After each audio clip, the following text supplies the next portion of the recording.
Woodson from Mobile Glassblowing Studios, and what I'd like to talk to you about today is an ideal starter studio. A lot of people want to get into glass and think, well, I don't have the space for it, and I want to kind of go over what the basics of a studio would be and kind of how much space it would actually need.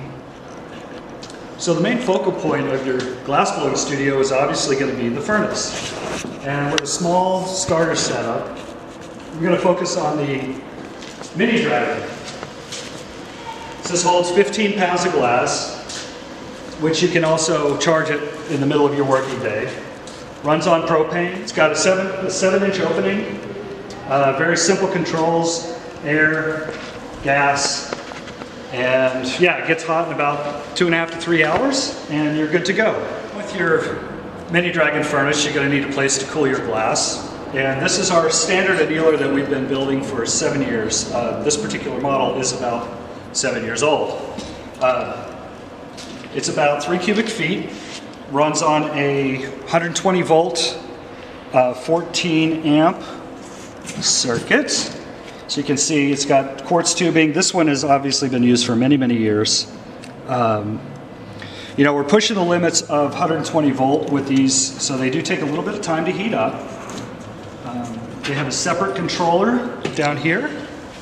It does come with a controller, plugs into the wall, very simple to use, very reliable. Some other pieces of equipment that will be very useful in your studio. This is a Marver knockoff table. What it is a piece of 1/4-inch stainless steel on a table that's 12 by 24. It's a really nice size, especially, you know, it's not the biggest Marver out there, but when you compare it to the scale of the Mini Dragon furnace, this is pretty much all you're going to need. And it also has this little landing pad for knocking off your pieces when you're finished and about to go into the annealer. So I like to keep it in close proximity to the annealer. Knock your piece off. You've got a little holder for your MAPP gas torch to fire polish, and then you can go right to the annealer. And next to that, we have a very nice little crack-off containers for your pipes and your punty rods. So the basic toolkit is a question I get asked a lot.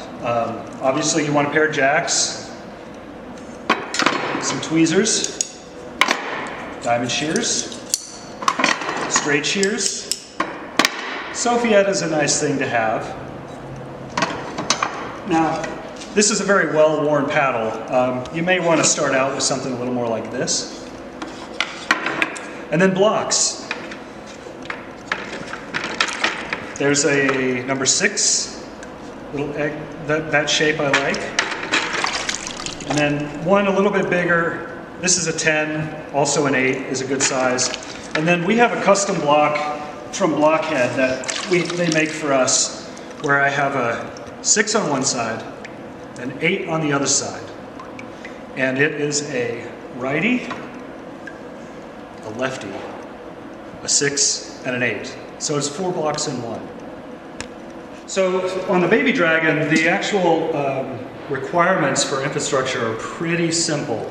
I like to use a 100-pound propane tank because it's less frequent trips to the propane supplier. Your furnace comes with the hose and the regulator. Just attach it here. Quick disconnect, and that's the gas hookup. As far as electricity goes, all you're running is the blower and the solenoid valve. So plugging into any regular outlet is all you need. And you can actually plug the furnace and the annealing oven in the same circuit. Okay, another question I get asked a lot is about pipes and punnies. I prefer Spiral Arts pipes and punnies because they are just really beautifully made. I like metal tips, but I really want to talk about punnies and bit rods. So machine punnies are very expensive. And it's a good reason why, is because it has to be precise and has to be perfectly straight. That's great for a punty, but for a bit rod, there's absolutely no reason to use that. So what we end up doing is getting stainless steel, and I just get the cheapest stainless I can buy. Doesn't really matter. Comes in about a 12-foot length. Cut those lengths into thirds or quarters.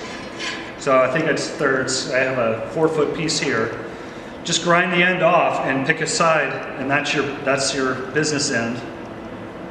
And this is a very inexpensive bit rod.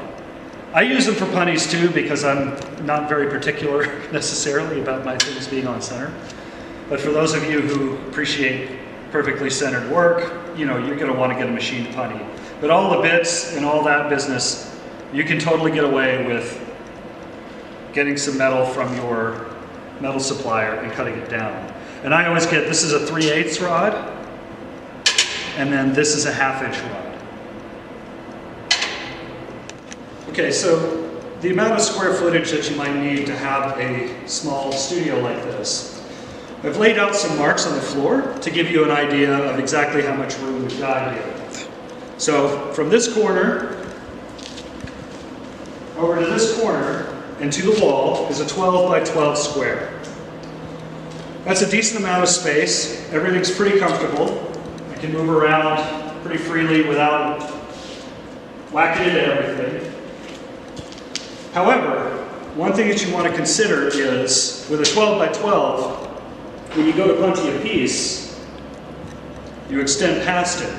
So the ideal kind of space that you would have is about 16 feet, so a 12 by 16 spot.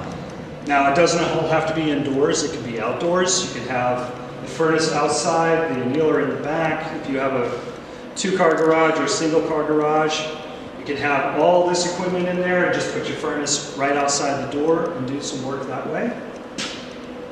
It's a pretty versatile setup. You can move everything around very easily.